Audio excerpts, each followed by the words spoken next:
Hablemos de la barrera hematoencefálica. Y no pensemos en ella como un simple muro, para nada. Es una interfaz, una frontera increíblemente dinámica y selectiva. Es clave no solo para mantener el cerebro funcionando correctamente, sino que también está en el centro de muchísimas enfermedades. Hoy, precisamente, nos vamos a centrar en su papel clínico. Vale, ¿cuál va a ser la hoja de ruta?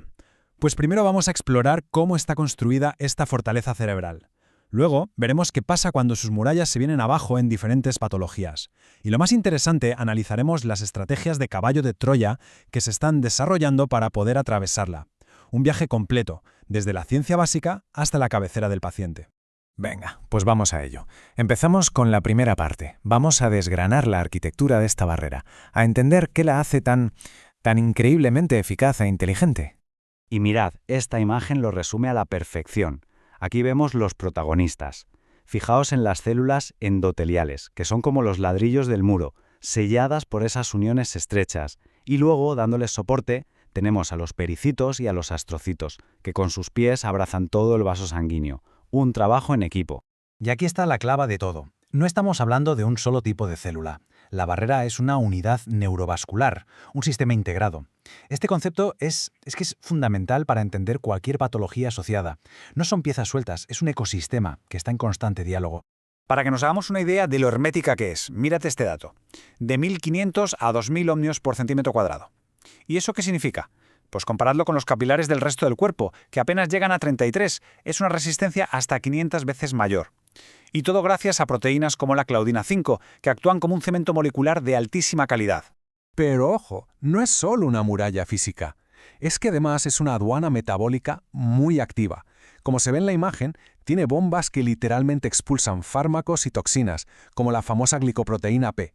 Y a la vez tiene transportadores súper específicos que deciden qué entra y qué no, gestionando el paso de nutrientes vitales como la glucosa. Una auténtica maravilla de la ingeniería biológica. Y todo esto nos lleva a esta cifra tan contundente, el 98%.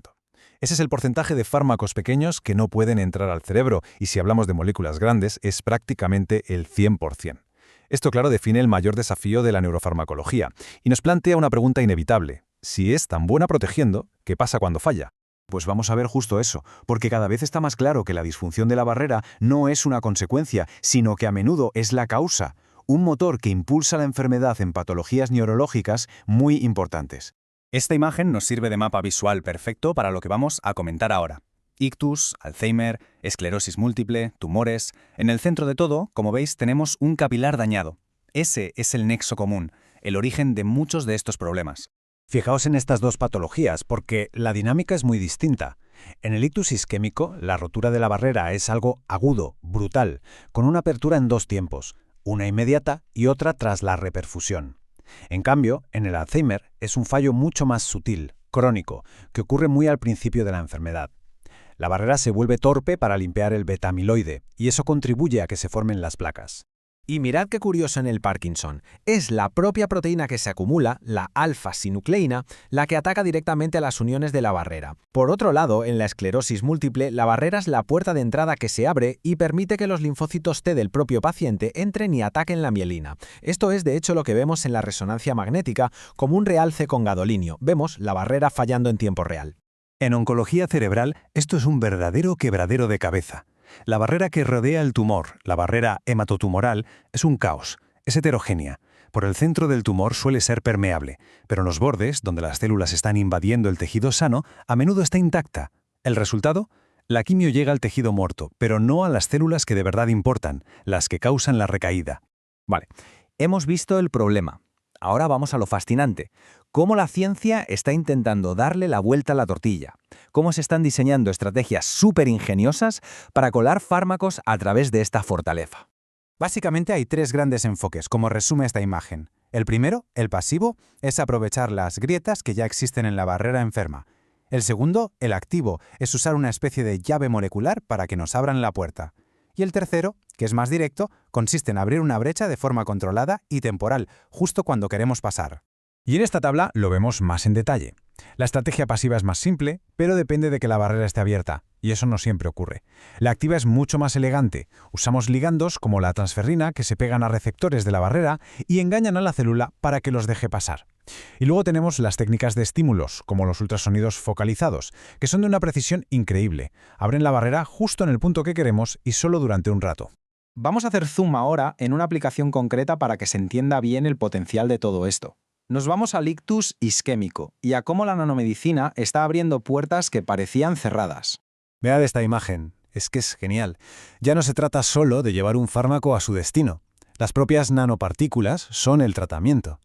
Pueden actuar como esponjas para radicales libres, pueden calmar la neuroinflamación, pueden reducir la toxicidad por glutamato, incluso pueden liberar factores para ayudar a las neuronas a regenerarse. Un ataque en múltiples frentes. Y aquí tenemos ejemplos concretos. Las nanopartículas de óxido de cerio, la nanoceria, que actúan como si fueran enzimas antioxidantes que no se agotan. O nanopartículas diseñadas para convencer a la microglía, las células inmunes del cerebro, para que dejen de atacar y empiecen a reparar. Esto es un cambio de paradigma total. El vehículo es, en sí mismo, un agente terapéutico. Todo esto suena espectacular, ¿verdad? Pero ¿cómo de cerca estamos de verlo en la práctica clínica diaria? Vamos a analizar el progreso, pero también los enormes desafíos que todavía quedan por delante. Esta cronología muestra la evolución tan rápida que ha tenido el campo. En los 90 eran ideas simples, liposomas. En los 2000 ya se diseñaban sistemas activos. En la última década aparecieron los sistemas inteligentes, que responden a estímulos. Y ahora en los 2020 ya estamos en los primeros ensayos clínicos en humanos y el debate se centra en cosas tan prácticas como la fabricación a gran escala y las vías regulatorias. Pero aquí nos topamos con el gran muro, la brecha translacional. Y esto es algo que conocemos bien.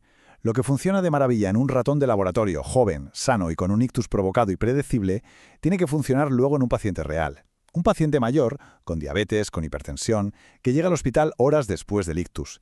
Los objetivos y los tiempos son completamente diferentes.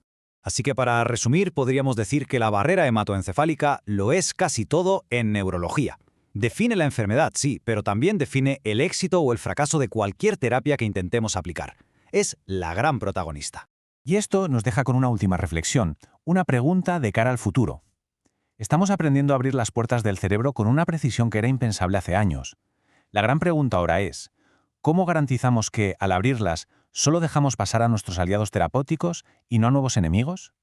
Ahí reside la clave de todo.